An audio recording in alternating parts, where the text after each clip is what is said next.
Hello everybody and welcome to the G&L Sim Sports Proto-GT Sprint Series this season for round number 2 at Monza. 2 weeks on from our opener at Watkins Glen, where it was a great victory for Brandon Smith overall in the GTP class and some great fights down the field as well. We've got currently 30 drivers who have either attempted or successfully managed to qualify for this second round of the season. What was supposed to be a fully wet race with rain all the way through. Now, it still might be for the race itself, but throughout this qualifying session and towards the end of practice, it has begun to dry out. Myself, Ian O'Leary, James Parvitt, going to bring you the action. And it is not the wet weather promised, James. It's drying here, which is going to make it very, very interesting. That's what was supposed, or at least changeable conditions were supposed to be coming at Manicourt, with a full wet race here at Monza was scheduled, but we might see a bit more dry action, or at least more changeable conditions than we were expecting. I think we're going to see changeable conditions. I've got a funny feeling because you are right, it has stopped raining, but we haven't swapped over to the race session, which we're going to find out in about 5 seconds what it's actually going to do. It should be wet, but who knows? That's literally all I can say on that one. Yeah, who knows? We'll just have to see in the next couple of moments as this session draws to a close, this qualifying session. The race will be very, very soon getting underway. So here's the starting grid. Magnus Hawkbo is taking the pole position in front of Ian Knox and Sam Cougar, the other one in GTP. Then down into LMP2, where there are 11 drivers in the field. Andy Pratt ahead of Gert-Jan Palmer, with Vega Johansson now in LMP2's there as well. Dave Van Dam, the GTE Pro champion from last season, is there with Tom Weston, Jeff Manning. Javi Sierra rounds out the top 10. Parker Enquist in there as well. Philip Gressing, Ian Coates and Alex Bell round out the top 7 rows. Then you get into the GT3, starting with the pros. Matt Stewart ahead of Cason Collier, the GTP driver from last season. Logan Magnus and Josh Taylor on row 2 in pro. Then the first of the AM rows, Caleb Parsons, Garrett Kinney and Tim Wybrows third in AM, ahead of Nick Green and Curtis Matthewson, another pair of pro drivers. Then back to the AMs. Reece Bartlett next to Blake Vandergriff, the top 25. Randy Olivo is at 26 in front of Chase Sawyer and Justin Lanier, row 14. Damien Hayward next ahead of Brandon Masiewski, who rounds out the 30 drivers in the field. And we'll just quickly show you the race results from last time out, by the way, before we get underway with this formation lap. We'll do it quickly because the formation lap's not very long. Brandon Smith, as I say, took the race victory in GTP in front of Chad Henson, Ian Knox, Sam Hager, Stephen Led. All of those are out today, apart from Ian Knox. So he's going to very much take control there. LMP2 was won by Andy Pratt last time out. He's on the pole again here. Ahead of Vega Johansson, Philip Gressing, Gert-Jan Polman and Javi Sierra. All of those 5 are still here and mostly up towards the front. Aldo Seklan, who's not here in GT3 Pro, won last week. Ahead of Logan Magnus. It was quite a close race. Matt Stewart, Brandon Masiewski and Josh Taylor all also here, and Randy Olivo wins in a GT3 AM in front of Reece Bartlett, Garrett Kinney, Chris London, Justin Lanier. Not all of whom are here, but mostly are. It's a very, very different look to the front of the field with those GTPs, the amount of names that are not here. But the GT3 racing 2 weeks ago was absolutely fantastic, and the finish there, I believe it was between Aldo Seklan and Logan Magnus, although I can't fully remember. Seklan obviously took the race victory in the end, and as well LMP2 looking very, very competitive this season as well. So yeah, there's a lot to look forward to here in this second race of the season, in what does indeed look like it's going to be just changeable conditions. Yeah, it does. One of the interesting things is Philip Gressing is in pit lane. So, yeah, I wonder what happened to him. Only 3 GTPs, which is a little bit upsetting. I thought we might have seen a lot more than that, but there was only 3 out on the racetrack at this moment in time. Big LMP2 field, GT3s, that's been normal in there as well. Something's gone on with Jeff Manning. I wonder if that's he's just checked up behind somebody and it's brought up that he's had a bit of a drama, but he hasn't. He is still going, but yeah, GTPs at the moment, only 3 of them. That's going to be interesting. We're welcoming Jeff. He's in YouTube chat. I hope everyone has brought their umbrella, he says. And then Limery Johnny. Hello. He's put, hello. That's about it. Don't know what that username means. Anyway. No idea. excuse me, at Watkins Glen 2 weeks ago, by the way, the prototypes started together, the GTs started together as well. So the LMP2s this time have left a real big gap for these GTPs to start alone. Let's say with only 3 of them, it's going to look a little bit strange, especially with Sam Cougar hanging off the back like that.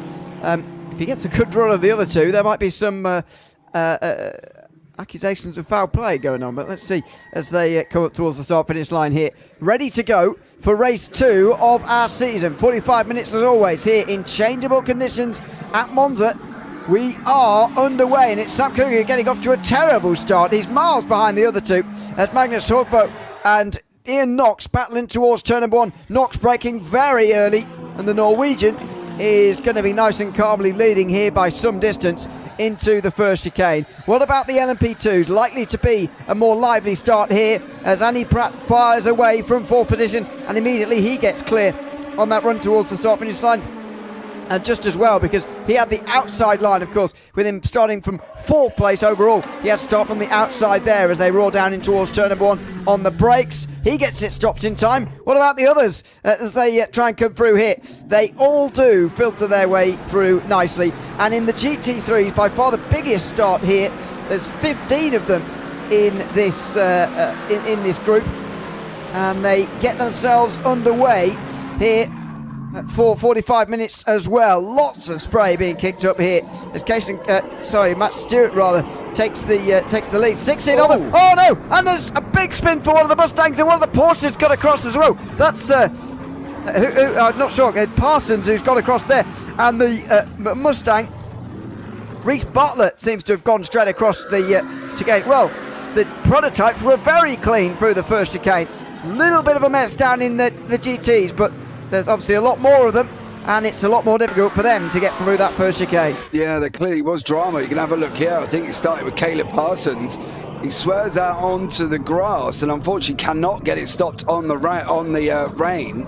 And then Reece Bartlett, who's checked up, he's managed to go through as well. Masiewski made it through. Van der Grift made it through. Wybrow did not make it through. He ended up going off at the same time here. So a bit of a messy start for the GT3s. Clear for everybody else, though. Magnus out in front at the moment. Absolutely pulling away from Ian Knox. He's about 1.7 seconds. And poor old Sam Cougar got a poor start. Vegard Johansson leads the LMP2s at the moment. Pratt tucked in with Gertie Pohlman. Matty Stewart leads the way in the GT3 Pros. And then we've got Caleb Parsons still managing to hold on to the lead in GT3 AMS. So a good job from him. But yeah, a bit of a messy start down in GT3s. Well, somehow Parsons still in the lead because he was the Porsche. Obviously, he was firing across the grass there and very nearly got himself into a lot of trouble. Here comes the rain. And yeah, so here comes more rain. So moderately wet was the condition at the start. Now it's raining even more. And here comes Dave Van Dam barreling down the inside. Oh, my goodness me. He's had to go straight through the middle there of Johansson and Pratt, who were running 1 and 2 there. Great avoidance from Dave Van Dam. He's going to have to really slow down, though, because this will be the biggest slowdown penalty that anyone's ever seen. Now he's going to have to be careful because of the flashing of the lights. He's running very slowly. It's not like he can turn his hazards on or something. Now he'll get himself back into 3rd place. Actually, he might have even gained a bit of time out of that. That's pretty remarkable. He's still 3rd. It's a miracle he didn't take out either of Johansson or Pratt, who he sliced straight between through that first chicane, as he knew from a long way out that he wasn't going to stop that in time. Yeah, absolutely. Grussing's got a penalty. I think that's coming out of pit lane for Philip Grussing. I think he's got a slowdown. Kason Collier's got a meatball. It's all going off it. Oh, big snap. Whoa! And Stewart has been hit. The leader. That's the 2 leaders in GT3. That was Stewart, who was Matt Stewart leading this race. Hit by Kason Collier, who lost it. And that car's absolutely finished. But Collier just loses it under the brakes and hits Stewart. Goodness me. What drama there. Logan Magnus takes the lead from both of them. Look at his wheel. That's well bizarre from a backward spin. Yeah, his wheels, quite a lot of damage. Yeah, a lot of damage he's got there at the moment. But Reece Bartlett sitting in 2nd in that Mustang in the GT3 AMS at the moment.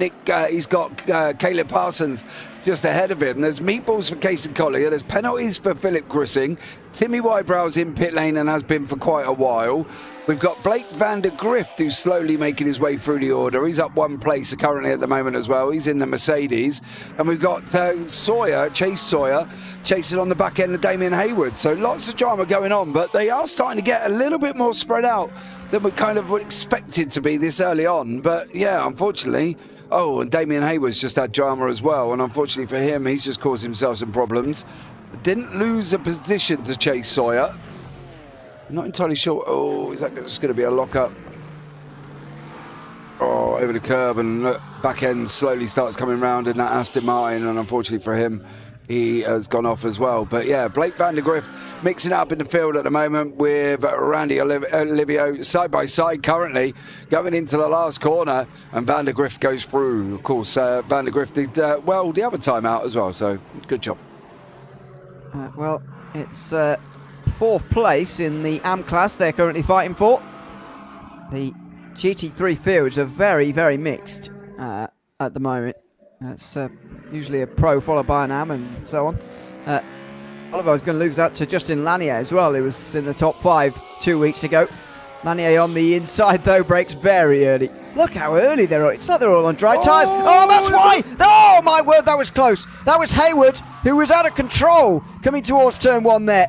It just shows you, doesn't it, how long these braking zones have to be, because they're so out of control for such a long time. That, by the way, that GTP in the background is already Magnus Hogbo, who 6 minutes into this race, not even, is into lap traffic here. That is absolutely insane, isn't it? I think from Magnus as well. Just goes to show he's got the ability in the rain to basically hold these GTPs on the floor. It does look like Hayward's had more drama after the incident we looked at here as well, but he's slowly coming onto the back of the GT3 field. This is going to be interesting. I'd love to see how he's got to go on. Can I get a nose shot from this car and see if I can get just how close he's going to have to get to some of these cars, because I think this is going to be a very, very interesting, that's the one I want, interesting run through this GT3 field. I'm going to stay on the front of Magnus at the moment. Oh, drama. Where's he going to go? Oh, jeez. Lanier and Oliver, that looked like that, off to the side. Goodness me. But it looks like Hogbo's on a different circuit to everybody else. Look how early everybody else is braking. He's just steaming through like he's like it's barely wet at all. Now where's he going to go? He's got to get past Sawyer, this is, and he does so through the middle of a Scari, in the wet, up the curb. This is ridiculous. I don't know where this GTP is finding all the grip from, because normally the gap between the prototypes and the GTs in terms of their speed really narrows in wet weather conditions, because the mechanical grip of the GT cars becomes so much more important than the downforce that these GTPs and these other prototypes have. But the laws of physics don't seem to apply to Magnus Hogbo at the moment. It's getting heavier, this rain. It's getting more difficult, but he's not slowing down. No, he's definitely not. It's interesting to watch, isn't it, really, considering everybody else is on the brakes like now. He's still running it in quite deep there, goes even into the puddles, manages to get the car stopped. He's running on puddles at the moment. He must be aquaplaning his absolute head off, Magnus Hogbo there, and still manages to clear the car coming out the exit of Variante, and he's still going. This is absolutely insane at the moment. He's lapped everybody up to 21st place. He's out on the look at the puddles everywhere, and he's just running through them like they're not even there. Oh, this is remarkable. And by the way, the effects in iRacing, obviously, with the puddles have been fantastic for some time. However, I'm struggling to see where he's going. It's like glass. The road is like glass. I mean, this will be the view that he's seeing. I'm struggling to see where the road ends and where the grass begins, to be honest with you, especially in places where it is a little bit muddy. And look at the spray as well, which is just so difficult to deal with here. The GT's weaving all over the place because they're trying to run their own race, obviously. And yeah, it's just remarkable. Always have highest of respect for prototype drivers for siphoning their way through traffic. At least want those who don't crash into all the GTs while doing it. Even more so in these conditions. It's so tricky, but I'm just hoping making this look very easy. And to be fair to Ian Knox, actually, who we've not been watching, but he's actually gained a second throughout this period, so he's been going even better through these bits of lap traffic so far. You know, this is insane. Like, is he not affected by the rain or something? Like, this is bonkers. I'm sliding around like Bambi on ice. I don't know if you've tried driving in the rain in iRacing. It is literally insane. I am rubbish. I can't find grip. I slide around all over the place. Vegard Johansson's got a penalty, but the reason he's got a penalty is he did this and then didn't get his slowdown off. Him and Andy Pratt, coming into the first. Oh, he's going to miss this. Oh, he's going to miss this. He's missing it. Look how early they know that they're going to miss it as well. It's so and that won't have helped. No, but then he got a penalty for not getting the slowdown off. So it's not quite like real life where you have to go through that chicane, but it does help you clear the slowdown a bit quicker if you do that chicane as it was intended. And as you say, hasn't got that slowdown off quick enough, and he's got a penalty for it as Vegard Johansson. And given how close the LMP2 field, I think that's the most competitive field in this series this season, the LMP2s. He is going to drop down behind these guys, I would say. Sierra, Jan Polman and Parker Enquist here. I would say he's probably going to drop behind these guys, maybe ahead of Ian Coates, but that's a big drop in field for the current LMP2 leader in, as I say, a very competitive class. Here comes Gert-Jan Polman, by the way, on Heavy Sierra. Now, who's going to be the last of the late breakers here? Because they're not very late breakers, to be honest. They're before 150 metres, they're on the brakes, and Gert-Jan Polman does get it slowed up in time, and he does get the place. Oh, he did it with a wiggle as well, though, didn't he? They were having a right old ding-dong. Alex Bell's just cleared Ian not really. That's going to bring in Logan Magnus, who is there in the GT3. Actually, there's the GT3 behind Ian Coates. Who is that? Masiewski, I think. Yeah. Or Wybrow. Yeah, behind him. There's been a lot of incidents. If I ran through all the replays, we wouldn't go back to live pictures for the next 33 minutes. Also, because it's wet, it'll be people running at about 10 kilometres an hour trying to get through corners, so it wouldn't be very interesting either. But yeah, there is going to be a lot of stuff happening up and down the field. This is, and by the way, the GT3 Pro leader is only one position in front of the GT3 AM leader, as Caleb Parsons continuing to have a very good day indeed. Here's Nick Green, though, versus Josh Taylor for second place in the pros. He's not stopping that. Green is going to have they're both not stopped in time. And as he was trying to make it there, Taylor, he turns across Nick Green, who's been turned around. And he will now have to go through the chicane. That will serve the slowdown at least, but it's a small relief for him as he gets back going again. Same for Taylor, who keeps third place overall and second place in the GT3 Pro class. He does have a bit more of a slowdown to serve. But, wow, drama again. And again, you can just see so early on that they're not going to make these corners. Mate, they're coming in way too quick. Way too quick. They are not going to get this slowed down. We've seen it. Taylor tried to take the corner as normal, expecting Green to turn, and Green didn't go anywhere. He was just too busy going straight, and that was absolutely bonkers. Javier Sierra is still having a go, but he's got Dave Van Dam tucked up behind him. Vegard Johansson's got another slowdown on that one. Hopefully he will try and take that off to go with his penalty that he's already got, but otherwise he gets another one, and well, then they're just racking up, unfortunately, there as well. But Javier Sierra can't make it through Dave Van Dam this time around, but Ian Coates is going back at Alex Bell once more, and oh no, Coates is going very slowly, very slowly, trying not to outbrake himself into turn one. But yeah, that's the way. I don't know if you mentioned it. I was looking at the timing screen. Dave Van Dam, though, has dropped to 10th place with an incident. I saw him off the road a lap or so ago as Matt Stewart, the former race leader, was having a huge slide to catch there, coming out of Ascari. This is, meantime, what happened to Dave Van Dam. He was running, I believe, in the top 3, if not just outside of it. He's now 6th. In 7th, too quick. He's gone straight on, and that's a no, and he's actually touched the wall. What a nightmare to get that car turned, by the way. Aquaplane straight on, and then as he got in the gravel, it didn't get any easier for him to turn either. Here's Gert-Jan Polman continuing to come through the field. This will be 5th place if he can get past Parker Enquist here, who's, by the way, served a slowdown penalty while side by side. Not a bad way to do it. And side to side contact. That's going to allow Gert-Jan Polman through, is it? He's still there, and he can't quite get past.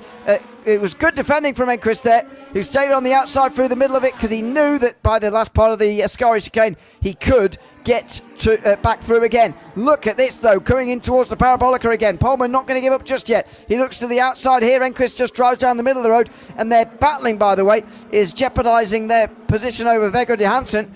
who has just come in to serve his penalty. He's done that very cleverly because he's left it as long as he possibly could before coming in to serve that drive-through. And he will be pretty close to these guys, but not close enough. He will be behind them, and there he is, coming down pit lane. So this now is for 4th place. Enquist holds the middle of the road. Pullman trying to get some purchase here. He's trying to stay out the puddles. Oh, and Enquist trying to push him into them, in towards turn number 1. And Enquist wins out, and he somehow keeps the place. Mate, Parker Enquist has got his elbows out this week, isn't he? He's having a right old day. Look at that. Look, how can you see anything? How do you even know which way the road goes? That is just absolutely nuts. I'd be out here on the left or on the right now, just so I can see. I wear glasses for a reason, and that ain't because I can see properly. How are they going to be able to do it sat in that car? Gertjan Pullman trying to go up the inside again. I fear this is only going to end up one way, Mr. O'Leary. Oh, yeah. When you're on board there, you see the lack of visibility, as you say, and you're just trusting that the driver in front of you does know where he's going, because he might not be able to see very much either. In towards Mode 2, there's a bit of a gap developing with Enquist just putting some cars between himself and Pullman there, and here comes Dave Van Dam trying to regain these places. They get past one of the GT3s that has no front bumper there. That is Justin Lanier, who we saw in the wall out of Lesmo 2 a little bit earlier on when we were on board with the Hopper. Here's the back. Oh, 2 sec. Sorry, leader GTP. He did have a slowdown. He's broken quite early. Oh, but he still missed the corner. Wow. He broke so early there and still missed it. Unbelievable. Yeah. He's now 2 seconds ahead of Knox. So, yeah, that's come down as well. Pullman and Sierra and Van Dam, they're still going out. Where has Enquist gone? Enquist still ahead. It's Van Dam who's got past Pullman just into Ascari there. He must have had some drama, isn't he? Well, I think it's just the sort of gap that can be created through one of these passes. Don't tell me Vega Johansson's been off again. No, I apologise. I hit the wrong button. Oh, this is Van Dam. Yeah, here we go. Just as I clicked it, he moved. Oh, no, he does clear him without any drama. Well, hold on, though. Coming into Ascari. Van Dam does get through. Is this just a Pullman getting it wrong by himself, it looks like? Yeah, bounces the curb and then unfortunately loses a bunch of time in behind him. Jeff Manning has had some problems. Oh, Noxie's in pit lane. Excuse me. He was getting... Oh, wow, that was an extravagant move. And he's been hit by a Mustang. He's been hit by one of the Mustangs. It's hard to tell whether... because that replay starts quite late. Hard to tell, well, firstly, who Green. it is. It's not Bartlett. I think it's... Masiewski, is it? No, Wybrow, yeah, there you go. I don't think Masiewski's still in the race. I think I've got that wrong twice now. It's hard to, here we go.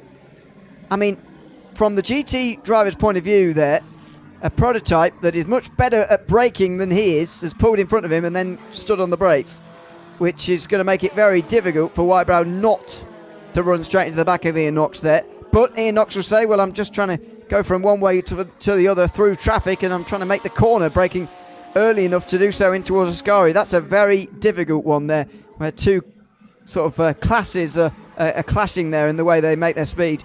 Yeah, I get he wanted to go through Knox, but I don't get the pulling in front of Wybrow who can't stop the car. I get why he wanted to go through, because obviously Magnus made a mistake and he was only 1.9 seconds up the road, right? And I understand that. I don't get the pulling in front of a GT3 that is not going to stop as easy. That's the only thing I think I have to say about that, really, because, as you say, other than that, it was completely unavoidable from Wybrow. He didn't really have anywhere to go. He couldn't really go across him. He couldn't do anything, and it doesn't help that I think Wybrow hit the grass on that run-in, going into the right-hander as well. Manning's got to slow down, which he's managed to get off. I think that could be grass-related in turn number 1.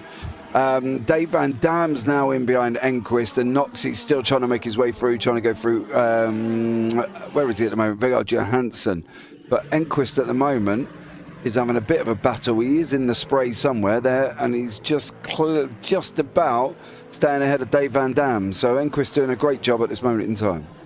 Well, see how much longer that lasts as Dave Van Dam gets to slow down. It's going to last for just a little bit longer. Tries to clear that by getting it through a little bit of lap traffic there, Van Dam, and does so successfully, so won't lose Won't lose too much. There's the class breakdown at the moment. Approaching half distance in this race. Now, pit stops are always a given in this series normally. But because it's raining, are we going to have that this time around? We were very close, weren't we? There was a conversation I had with, I think it was Garrett last time out about it. That there was a pit stop. Where was this conversation? Oh, big spin for one of the... Oh, and a big crash! One of the LMP2s has gone, and it's Dave Van Dam, who's gone straight into what looks like Damien Hayward, who's spun through Ascari, and he had no chance of being avoided by everybody. There was 4 coming up right behind him. He spins himself, and there's nowhere for Dave Van Dam to go.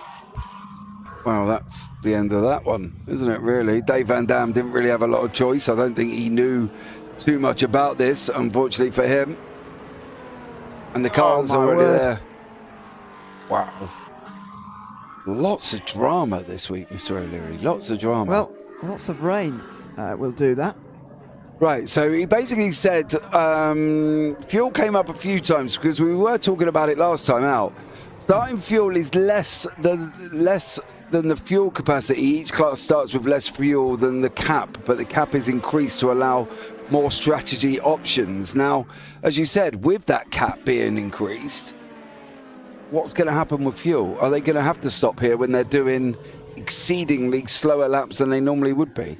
Well, exactly. Less laps and less fuel-intensive laps as well than normal. So... yeah, I mean, the fuel cap, I think, is almost irrelevant for this week because I believe in these conditions that they'd all be able to stop pretty much from lap 1 and make it to the end. Because as you say there, the actual limit of the amount of fuel that can be in a tank is higher than what they start with at the beginning of the race. But the question is what they start with, will that take them all the way to the end? And that's a question that we don't know the answer to. I mean, I do think it's still unlikely. I think we're likely to see very short stops, but I still personally believe it to be unlikely that people are going to be able to go all the way. But you never know, because these where the conditions do provide very, very strange results. Yeah, that's the thing, isn't it? They were very, very close. I think it was, what was it, like 7 minutes from the end or something like that last time out, wasn't it? Within the last 10 minutes, they managed to get it stopped. I can't remember who took it quite far, to be honest. I've had a lot going on since then. But, yeah, they were very, very close. And I do wonder whether or not this is going to be very, very close as well. Moo's a YouTube chat, apparently. I love Caleb Parsons. All right. Fair play. As Enquist and Manning running side by side in the LMP. Oh, he's in it! Oh, no! The grass and the puddles there have sent him straight on, Manning. And he has slowed down for the chicane, but probably too slow, actually. He's overserved a slow down there, I would say, as he gets back going again. And they're all promoted one place, by the way, by Weston. Tom Weston, who's come into pit lane here. So he's got no desire to go all the way. Exactly on half distance, he's come into pit lane. Yeah, I think you're right there. It was in the last 10 minutes. But it depends whether the organisers have changed the starting fuel load for this week compared to previous weeks because of the rain that was predicted or not. I'm not entirely sure. Give me 2 minutes. I will try and bring you up what they're starting with. Okay. So we have got... Oh, there's a big crash there for Manning and Nick Green as well. So LMP2s are on 55%, GTPs are on 65%, and GT3s are on 55% as well. Is that the cap or what they have to begin with? So many questions at this time of the evening. Max fuel, 55%. Right, so it'd be even less than that. See, I think the 55% maximum would probably not even be enough at all anyway. Oh dear, look at that there for Manning and Green. I presume he just spun on his own, Nick Green. I'm trying to work that one out. Hold on. I'm trying to find whether or not that's... Yep, right. He's losing it on his own going in there. So I think, unfortunately, Green has not had a comfortable time in the rain. Yeah, look, he's already going in. And then, unfortunately, Manning arrives on the scene with Not a lot of time. Oh, Green's coming back on. Oh no, he was coming back. Oh dear, dear, dear, dear. So yeah. Right, pit. Andy Pratt, Parker Enquist, Jeff Manning, Javier Sierra and Vegard Johansson have all pitted. Yeah, I was about to say, the 55% limit, I think, for GT3 and LMP2 means that they've got no chance at all, I would say, because the starting load will be even less than that. Now, the GTPs, I think, really might have a chance, 65%. Again, if their starting fuel load's a lot less than that 65%, then maybe not. But I think, as I say, I think from lap number 1 they might be able to do it. And certainly Ian Knox, even though he pitted on lap 9, will be able to go to the end from there, I would say. But all the stops have happened in LMP2 here. I think it was the GT3s, was it, who went really long last time round? Yeah, not the LMP2s. I might have invented that in my head. But anyway, Andy Pratt is back in the lead again, ahead of Tom Weston. Parker Enke is back into third. And Dave Van Dam's crash was so well timed because he's still fourth. After repairing the damage, obviously using a fast repair for that. Oh wow, he's blown through the first chicane though, and he's going to be very briefly third and then back to fourth again with Parker Enquist. He's gone straight on Dave Van Dam through there, but yeah, he's survived that big crash there, and he's still in contention here for the top 5, maybe even a podium. Yeah, we've got Vegard Johansson trying to make his way back through the field again. He's down 5 places. There's a car in front of us, by the way, just to let you know. Literally, you're just about to see the red lights. There you go. As these guys coming into the chicane. Oh, slow it down, Vegard, slow it down. And I think he's going to clear Javier Sierra, probably. Oh, I don't think he's going to get him in. Oh, he might get him in Lesmo 1. There you go. Through he goes. Yeah, there you go.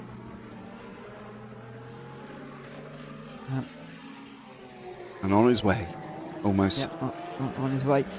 Oh, off in the background. Sam Cougar. Is that? Yeah, yeah. Sam Cougar. And he'll get back again nicely, although hasn't. Sorry, has lost a bit of time. Probably will lose second actually after the stops coming up here, because say Knox probably can make it to the end of the race from there. Okay, just had a bit of blinking going on there. That was a bit strange. Yeah. Oh, race leader's off for a moment. Magnus Torkbot. Oh, he is. For a brief moment. Oh. No, he's... What's he going to do? Sure why all of a sudden this... Oh, round he goes. It's a proper spin. So that's both of the top 2 in the last couple of moments having a bit of trouble there. I don't know if this is an incident or if this is due to the fact that they're having a blinking moment. I'm not quite sure what's going on all of a sudden. There's been some drama with Garrett Kinney, Knox and Wybrow again. There's 3 drivers who have got penalties. Oh my word! Someone firing down the inside of Garrett Kinney there. I think that was Timmy Wybrow. Tim Wybrow was one of them who has got a penalty, absolutely. Nick Green was another, but he seems to be a completely different part of the racetrack. Goodness me! Out of control from Wybrow there, and somehow he's not really hit anything.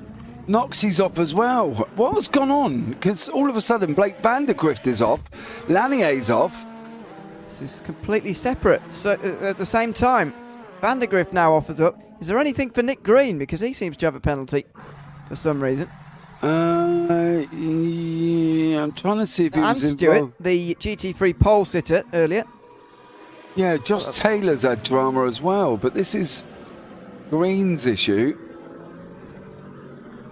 That was weird, as it was that this is all happening at the blinking part. Oh, he's just got... Oh, God, he's going to go wide. Round. And the Mustang off to the left there as well. Another one. Yeah, I don't know if that was... That's Wybrow again. Oh, my word. Off to the left. This is like trying Green to... toad. Caleb Parsons has crashed as well. Oh, don't tell that guy on YouTube, chat. Yeah, Moo. Yo loves him. Oh, that's the leader in GT3 and backing it straight into the wall. That's hard contact. Wow. I don't know if the blinking has affected this, but Stewart's got a penalty, Sawyer's got a penalty, Wybrow's got a penalty. Kinney's in pit lane, Parsons is in pit lane. I don't know if that blinking has caused some problems there, but everything seems to be settled down. I'm not going on with poor old Sam Cougar. He's having a bit of a nightmare, but if you've just pulled the weather thing up again, I think that would probably give us the idea as to why it's all suddenly gone mental. Yeah, 50% rain almost now. That is about 5 times what it was before, 6 times what it was before. You know, hovering in the single digits. It's suddenly shot up to, oh, and look at that, 56. It's going up very quickly. Look at this. So this is the reason. This is why everybody it looks to us like nothing's really changed, because the spray's been pretty bad all the time and the rain has been going for a while now. To us, it looks like nothing's really changed, but to the drivers, it's like a bomb has been dropped on this already pretty wet racetrack, and they are all really struggling now. This is survival now for the final third of this race. Yeah, absolutely. And I've got that blinking back again as well, which is really confusing. But yeah, Dave Van Dam's trying to, there's somebody off on the left hand, right hand side there. Is that Weston's off? Yeah, it is. Weston's gone off as well. And he was up by the front. Was he second, wasn't he? Yep, second in LMP2, but he just can't turn. Oh, we're going to put back to him to be off the circuit in a sec. There he is. Oh, straight on and straight in the wall, pretty hard. Oh, Van Dam's hadn't. No, he hasn't had more drama. He's still going. Wow, this has just gone mental. And another spin in the background through Ascari. And it's just never ending at the moment. It's Wybrow again, who's having trouble. Oh, Jesus Christ. That was Manning again. Well, he's done his best to try and hit someone there. Yeah, Hansen's probably about as close as we've got somebody at the moment. Goodness me, these are conditions that are just unbelievable. If this was real life, it'd be red flag by now. Yeah, we'd certainly be under safety car. Yeah, maybe red flag and come back tomorrow sort of thing. Yeah. This is very, very, very bad conditions at the moment. But again, it's not helped by these cars that are, especially for the prototypes, really unsuited to these wet conditions. The GTs should be able to go a little bit better, but the fact they're going off all over the place does show that it's properly difficult. But I wouldn't read too much into the LMP2s and GTPs having trouble here, because they generally do have a lot of trouble in wet weather conditions. A meatball now for Sam Cougar, who's really struggled in these wet conditions in GTP, by the way. He's actually been caught by Ian not that long ago. He was over a minute ahead of Knox. Now he's 3/4 of a minute behind him. And this is the latest of his. He can't even pass that GT3. He's off into the puddle. White line. Can barely stop it from going in the wall again. It's just an absolute nightmare. Especially. Oh, and there he goes, trying to get back going. Snaps away from him before he can even realise, and he's in the wall again. Yeah, he's done something else as well. He's jumped back to pit lane. That poor young man's having a rotten race. But Cougar's now behind Knox. Knox is still there as well. No real. Now, we haven't got any really close battles together. I think this is a part of the issue. Viggo Johansson's trying to catch up to Tom Weston, but this weather is bonkers. If this is the severity of the rain that we're going to see, this is just absolutely nuts. It is completely We have dropped down a little bit. The track is very wet. Not surprised. I don't know if there's anything above very wet, is there, in iRacing? I think that's about it. I'd probably go ahead of very. Very, very? Times two? Yeah, very, very, very. I don't know. I'm not really quite sure. Torrential. Ridiculously? Yeah. Dangerously? Call it a day.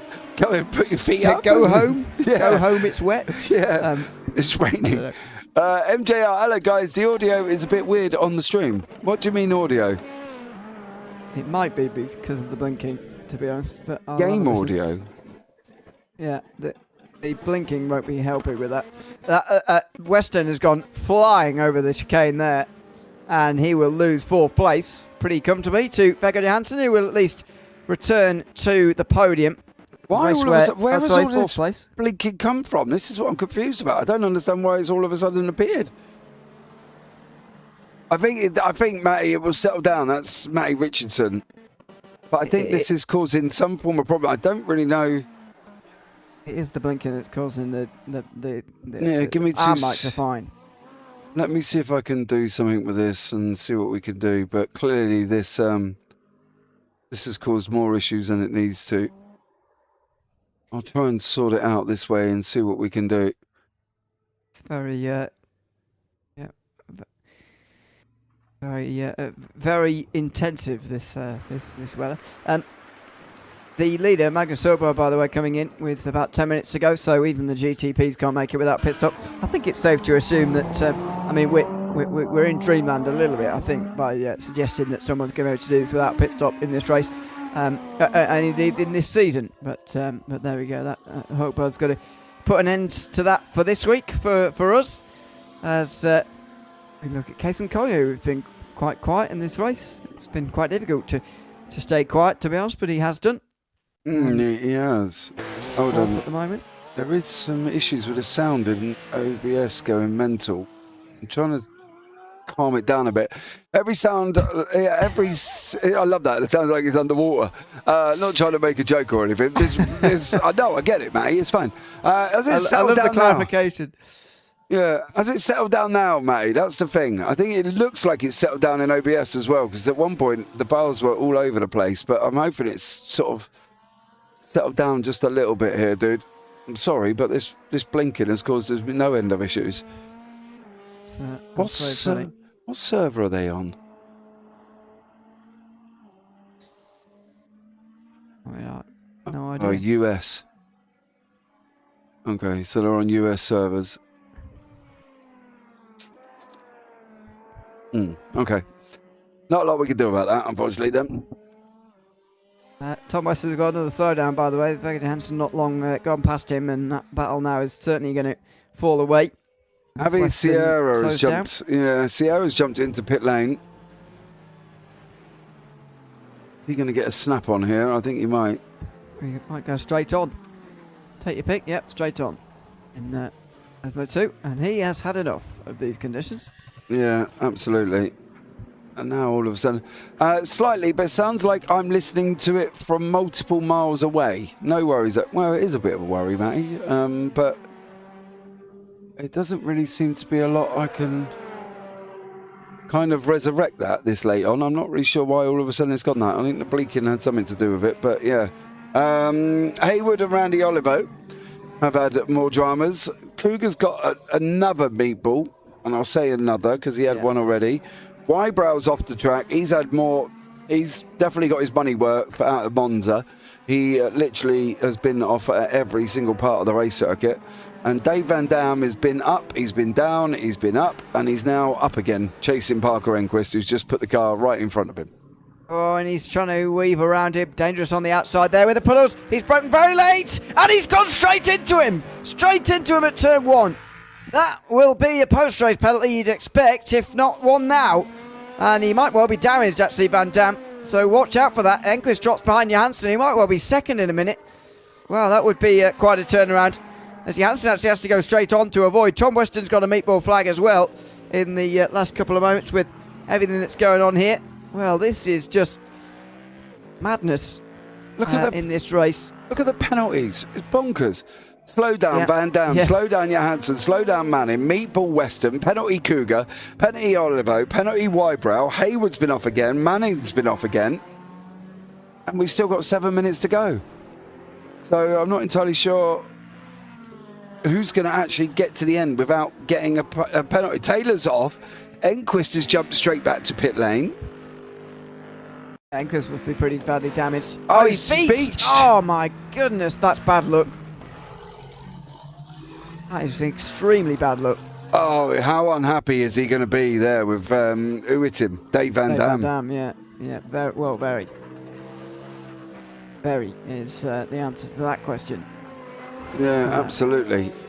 Just let us know, Matty, if the volume's settled down a little bit. I have tweaked around with it, but let me know on that one, bud. Unfortunately, it's just gone funky all of a sudden. Well, here's Ian Coates on the back of Alex Bell for 7th place as well. Not too many battles in the last few moments, but there's been enough action to watch in this race, that's for sure. The conditions, looks like it's got worse again. The rain looks torrential at the moment, as Oh, yeah, we're back up to GT stay out of the way. 55. Yeah, back up to 55% again. It's just a case of survival here. It really is. And there's one of the LMP2s off again. And that's Weston again. Is it? Yeah, Weston, you are right. Yeah. Pullman's got a meatball. Wonder if that's related at all. Well, Weston's off on his own, spinning through Lethmo 1 on his own into the wall slightly. And Gertjan Pullman's completely unrelated. He's going to have trouble through the parabolica. This is where the he's just not going to stop. Look, brakes, full lock. His wheels were literally locked, and it just ain't stopping. If you watch his front right as we look at him go off, he just literally slams the brakes on and locks them, and nothing happens. Watch. Just there. Look, he stopped. Nothing. He's just got nothing. And then bang. No grip whatsoever. So, what happened to Parsons? Pit stops, I think. No, it was a crash through parabolica earlier, if you remember. Yes, he went backwards into the wall, didn't he? Although he's got the lead back again because, briefly, Garrett Kinney was coming under pressure there. Parsons went straight across the chicane and has gone back to 2 seconds behind. So it's not over yet in GT3 AM. Neither is it in GT3 Pro, where Magnus is being chased by Matthewson. Although that's actually, it can't quite make its mind up as to how big the gap is. I think it is quite a large gap. So that one's probably fine. In fact, all the others are probably fine, other than this one for the lead in GT3 AM. Parsons has got to serve this slowdown, though, before he can make some inroads into Kinney. Yeah, he's going to have to be. He has managed to get the slowdown off. He's 1.8 seconds back. 61. It was at 66. So it's going up and down quite quickly here, the rain. But that's what's gone on, Moo, with them one on that one. Haywood's got a penalty as well now. Yeah, I mean, they've got to be hitting the instant limit, these guys. That's not what we've seen so far. Whoa, did this happen together? Oh, I think it did. Oh my God, there's multiple. Josh Taylor, Haywood, Pullman. Oh! Goodness. And Haywood is... Yeah, there you go. That's a strike, I think they call that. How did he... Did he hit the grass? It's just a puddle out there. He's not anywhere near the grass. That's how bad the puddle is. It's unbelievable. Bang. There you go. I mean, Haywood couldn't have steered out of that if he wanted to. And he got beached as well. No, he's fine. Is he? No, he ain't. He might be beached. He's just about got off, but now he's in the way. Oh, and trying to get off that curb, he's nearly got in the way of somebody there, but thankfully get away with it. This is an unusual one. Casey Collier's had some drama. Then again, nobody's really got out of this without having... Oh, look how slow Collier is. Oh, dear. Oh, dear. Oh, dear.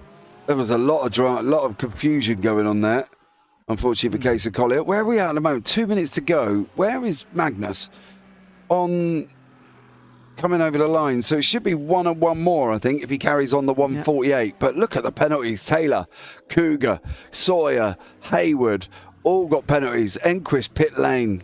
Nuts. Absolutely bonkers race. Yep, it has been. Very enjoyable one, but completely unusual. This race was expected to be the wet race of the season. There's no race that's going to be quite like this in terms of weather conditions. Many calls expecting to see a bit of rain, but we're also expecting to see some dry running in that race as well. So, that's close. Oh, Jesus miscommunicated Christ. Slightly with one of those GT3s, and now he's under we'll go straight on here. Yep, there we go. He goes over the curb. He did a better job of making it than I thought he would, but he's got more than a minute to play with it in any case. Yeah, this is round 2 of 8, and this will be the wettest race of the season, but there'll be a lot of drivers very pleased with that because it's been a complete race of survival here for most of the field, really. Yeah, Alex Bell's down in 8th at the moment, mate. He's had he's had dramas. He's a lap down on the leaders of his class, but yeah, the rain is absolutely horrendous, dude. I've got to be honest. I've never seen it this bad. Where are we at the moment? We was at 61. We're now at 70%. That is just nuts. You can see how well Alex Bell's doing there, but just barely be able to get it stopped. Yeah, it's been a remarkable race, really, in so many ways. But, I mean, these conditions now have got the GTP lap times, by the way, up to 2 minutes almost per lap, as opposed to the 148s that we saw at the very start of the day with the fastest lap of this race. that's not going to be troubled now. Kinney Parsons for the lead in GT3 AM is by far the closest of our leading battles. All of the others are more than 20 seconds, and two of them are over a minute in the lead. But there's Magnus Høgberg going to see the white flag after a lap of nearly 2 minutes in length. He's just got one more to survive. Yeah, 1:59.12 he's just done. The rain is very treacherous, says Moo. Yes, Moo. Oh, and especially when your leader can't get the car stopped. Wow. Do you reckon this will go down as a classic? I don't know, I'm just asking. I mean, depends what you mean by that, I suppose. Oh, you know what I mean. You've been around the block with me a few times, son. You know we've seen some great racing. We've seen some bonkers racing. Is this going to go down as one of them races we're going to sit back and go, oh my God, that was just absolutely nuts? I mean, to my mind, yes. I enjoy a race like this, a race of survival. That, you know, we've not actually had a close battle for some time, but that hasn't meant it's been boring at all. You know, it's been very interesting, in fact, to see everybody try and survive. But I know this type of race is not for everybody, and certainly some of the drivers won't be seeing this as a classic, I think. Some of them, anyway. What do you think is going to be after this, then? That's going to be the question, isn't it? What's the reaction going to be from the drivers? Are they going to sit back and go, that was just nuts? Because Vegard Johansson's been off, Reece Bartley's been off. Are they going to sit back and go, let's not do that again? Because is this fun? I don't know. Is this fun? Yeah, is this fun for them? Well, we'll have to ask them. Well, maybe asking the winners is not the best way to do it. Kinney's just been off. Kinney's just been off. He's lost the lead to Parsons. Oh, we'll see a replay of that in a second, because Magnus Høgberg is about to have his crowning moment here in this race. He's led all the way through it, and after taking pole position earlier, he's going to take the second race of the GNR SimSports Proto-GT Sprint Series here this season. Checker flag waves, and it is Magnus Høgberg who takes the race victory here from a drenched Monza, excuse me, wrong Italian racetrack, drenched Monza here today. And there is Caleb Parsons, a pass on the last lap with Garrett Kinney having trouble. He crosses the line in first in GT3 AM. In LMP2, Andy Pratt's going to take victory. This is a very good drive from him, and 2 wins out of 2 for him in LMP2 as well. Just, again, controlling the conditions here and capitalising on Vegard Johansson's penalty, which he's got another one of, by the way, as has Dave Van Dam, to potentially shake up the podium here before this race is over. And through the final sector in a moment will come Logan Magnus as well. Already, though, confirmed the GT3 Pro winner, since Matthewson has already taken the checker flag. Magnus just has a couple of corners to go. But, yeah, the race of survival is finally over for most of them. Still, a couple of them have got some way to go. Yeah, them penalties are 40 seconds. So they're not going to drop down loads. I think they'll get down to maybe fourth and fifth, but they are going to drop. And so is Tom Weston, so is Van der Grift, so is Lanya, and as well. So that's going to really mix it up. I do want to look and see what happened to Garrett Kinney on the final lap, but we'll let Logan Magnus just take over the checking flag, as he's just won GT3 Pro. But yeah, that was interesting. A very, very busy race indeed. I think it's fair to say that one. Look at Garrett Kinney all out in front, not caring the world, goes into the last chicane, can't get it stopped, and then unfortunately he's going to go round, and then here comes Caleb Parsons just there as he goes past him. Poor old Garrett Kinney, going to be kicking himself. He absolutely is. That was right at the end of this race as he was on his way to victory there. And he's blown it right at the very end. It's a second podium, though, for him. The only driver to manage that in GT3 AM. So, yeah, there you go. Magnus Høgberg wins overall, though, by over a minute in front of Ian Knox in the end, whose big crash really took him out of that. Followed by the LMP2 winner, gets on the overall podium. Andy Pratt with a double victory in the last couple of weeks. Jeff Manning and Dave Van Dam are going to be the other guys on the podium in the end after penalties applied for Vegard Johansson, for example. Kurt-Jan Polman, Ian Coates, Alex Bell and Tom Weston round out the top 10 overall with those LMP2s. GT3 Pro winner was Logan Magnus only just in front of Caleb Parsons there, the GT3 AM winner, who was in 12th place overall, getting past Garrett Kinney on that last lap. Curtis Matthews and Cason Collier will be on the podiums of their class, as will Blake Vandergrift, Josh Taylor, Justin Lanier, Sam Cougar and Reece Bartlett round out the top 20 overall. The others who got to the end in a reasonable time were Chase Sawyer, Parker Enquist, Randy Olivo, Tim Wybro, Damien Hayward, Javi Sierra. The early retirements, Matt Stewart, Nick Green, Brandon Malsiewski and Philip Gressing, although there may well have been a few more of those as well. No, that was it. Grissing was the last one, but I don't know if Grissing... No, sorry, I mean more than 4 retirements. I don't know who of those bottom ends actually crossed the line or not. I don't know. I know anyway. There was a lot of penalties being thrown around, wasn't there, all over the place? So that was going to be very, very interesting. Who do you go and grab who you want to and have a chat to one of them? We'll try and get the class winners if we can, as always. Starting with Magnus Högbo, who wins overall and in GTP. Magnus, welcome in. Sorry to grab you from the main group, but congratulations on the race victory here tonight.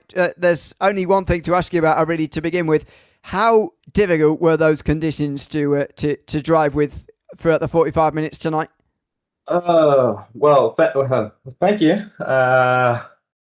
It was a really difficult race. The conditions got just harder and harder and harder. At the start, it was fairly easy. Last year, I drove the Petit Le Mans that was raining hard the whole race, so I kind of had 10 hours of practice before. But at the end here, it was horrible. You just had to tippy-toe all the way. So luckily, my competition is spun out behind me, so I could just fuel save and focus on my points the whole race and try to keep it pretty clean, except for a few offs here and there. But yeah. I mean, what kind of race were you expecting from tonight in terms of your competition? As you mentioned there, once Ian Knox had that problem, it was really plain sailing for you. There was no challenge behind you from that point. So, was that the kind of a race you expected? Were you expecting it to be a race of survival, or was this has this come as a bit of a surprise to you? I expected it to be a race of survival, which it usually is with the GTPs in the rain. But I didn't expect to be me that was the last man standing. Well, congratulations on being the last man standing and winning here tonight, Magnus. And thanks for chatting to us at the end as well. Thank you. Thanks very much. That is Magnus Högbo, who joins us there, the overall winner from tonight, and indeed, obviously, in GTP, the winner as well. Let's have a chat to Andy Pratt as well, who wins in LMP2 for the second round in a row. Andy, welcome in. Congratulations on the win in LMP2 as well. What would you say were the key moments of tonight for yourself in taking home the LMP2 victory? Vigard not serving his slowdown was definitely the key moment on that one. I mean, I suspected you would say as much, but there was plenty going on in between times. Just tell us about how hard it was for you in LMP2 to just even keep it on the road here tonight. Not that bad. I got 0x, so I was just. No, chilling. You did not. Yeah, once I got in once Vigard had buggered up and ended up in pits, I just cruised home. That can't be true. That's unbelievable. By the Legitimately, way. Yeah. The hard part was at the end, maybe the last 5 laps, or maybe 10 laps or something. Because going into the Ascari, like that was just a swimming pool. So everyone was just flying through that. I just crawled through. Well, yeah, it's ridiculous. And remarkable, by the way, you didn't get hit by anybody, because we saw that for quite a few people as well. But anyway. In terms of how it looked for us, obviously we were monitoring the intensity of the rainfall, but had we not been monitoring the intensity of the rainfall, we wouldn't have really noticed the difference, to be honest, between the conditions at the start of the race, where it was slightly raining, to what it was towards the end, where there was a moment in that race where suddenly everybody was falling off the racetrack just for fun, it looked like. I mean, just describe to us, if you can, the difference between the sort of, the sort of lighter rain and the heavier rain, because visually, from our point of view, there really is very little difference. Well, the lighter rain on the racing line, you could still turn in for corners and you'd feel grip. But then towards the end, you wouldn't even be able, you'd have to be off the racing line in the wet line, and you still would have no feel through the corner. So, yeah, it was very sketchy at the end there. Well, congratulations on managing all of that and getting the race victory here tonight in LMP2. And thanks for chatting to us at the end as well. No worries. Thank you. Thanks very much, Andy Pratt there. Unbelievably, perhaps more impressively than winning in LMP2. No incidents over the course of the race. That feels like it can't be true. But anyway, Logan Manus is also in the room there, so we can bring him in as well. Logan, welcome in. Congratulations on a GT3 Pro victory here today at Monza in the wet weather conditions. In the end, a lap ahead of the rest of the field on the results sheet. How pleased are you to take the race victory tonight? Hey, I'm so pleased. That was so much fun. Definitely a nightmare driving Monza in the rain, avoiding the puddles. Really, at the end of the day, I didn't have the best qualifying result that I would have wanted, especially in the Mustang being front engine. And was trying to fight through it at the start, but just knew I had to stay alive and try to keep my nose out of trouble. And, fortunately, somebody was looking over me today and was able to do exactly that. I mean, in the end, as you say, you're able to survive the whole way through. But just talk us through your closer moment throughout this race. It seemed like everybody at some point was either saw something in front of them happening where they had to avoid, or were even caught up in something that they had to come back from here tonight. Just talk us through some of those moments that you had, if you had, of course, close moments throughout. I'm sure you did it at some point in this race. Absolutely. Really, my big thing was I was really close on the relative. I was monitoring everything, seeing where everyone was, looking way up ahead of me, way up behind me, and just making sure, if I had LMPs or any GTP traffic approaching, definitely just trying to play it smart, let them by at the right time. There's no sense in racing in this kind of conditions. But hey, I just want to say thank you to my wife, Vanessa, for supporting me through all of this and everything, and definitely couldn't have done it without her. She was watching. She loves the stream and loves everything about it. And no, it was great. It was great. It was absolutely great. Well, congratulations on taking the GT3 Pro victory here tonight, and thanks again for chatting to us as well. Absolutely. You too. Thank you so much. Thanks very much. That's Logan Manus, who finishes first in GT3 Pro, and I'm not sure if I can see Caleb Parsons in there. I don't know if you can, but I can't see him in there at the moment. So anyway, we'll give him another couple of moments or so while we reflect on that race, because it was really a race of survival. As I mentioned, the final 10-15 minutes or so wasn't actually too much side-by-side, too much nose-to-tail, too much one-on-one fighting, but just shows, this race, again, just shows you don't always need that for an exciting race. You do often need some sort of changeable conditions and so on, and we certainly had those here today. Could well be the wettest race of the season, probably will be, judging by the schedule that we've been given ahead of time. But that provided so much drama over the course of the 45 minutes here, with the amount of rainfall that we saw, and just the as Andy Pratt was describing, the crawl that they had to come down to just get round here. Yeah, it was absolutely nuts. I don't think in all of my time on here commentating I've ever seen rain like that. That's like my worst fear ever. If I was driving, going into a track like that, because you just wouldn't know where to stop. If you did stop, how's it going to stop? What's going to happen? Is your back end going to not wiggle at you? It was just nuts. Fair play to them for sticking it out and getting through. It was well impressive. Very, very impressive indeed from just about everybody. Caleb Parsons is there. I'll bring him in for a quick word before we sign off here tonight. Caleb, welcome in. Good to have you with us. Congratulations on a GT3 AM victory. Just talk us through that last lap there and the emotions as you passed Garrett for the victory there. It was pretty tough last lap. Kept seesawing between being within 2 seconds and being within less than a second. Once you get within less than a second, you're kind of just caught up in the spray and there's not much you can do. So I was kind of just waiting for him to make a mistake. I knew if it came down to an overtake, I probably wasn't going to be able to get it done. I'm not wanting to risk championship points for, an overtake in a single race. Don't want to take us both out. So, kind of gutted for him spinning it on the last lap. It's not the way you want the race to end, but, happy to come out here with the victory. Ready for the next race. So. Just talk us through your aspirations for the season. Is it championship for you in GT3 AM that you're really aiming for this season? To be honest with you, I wasn't sure where I was going to stack up. Missed Watkins Glen. First race here. Kind of was using this race as kind of, seeing where I would kind of set up around the other GT3 AM drivers. It's a good result, but, maybe I can start thinking about the championship if we're able to continue this form on to round 3. But, just excited to be here, excited to be, part of the racing. Had a lot of fun today.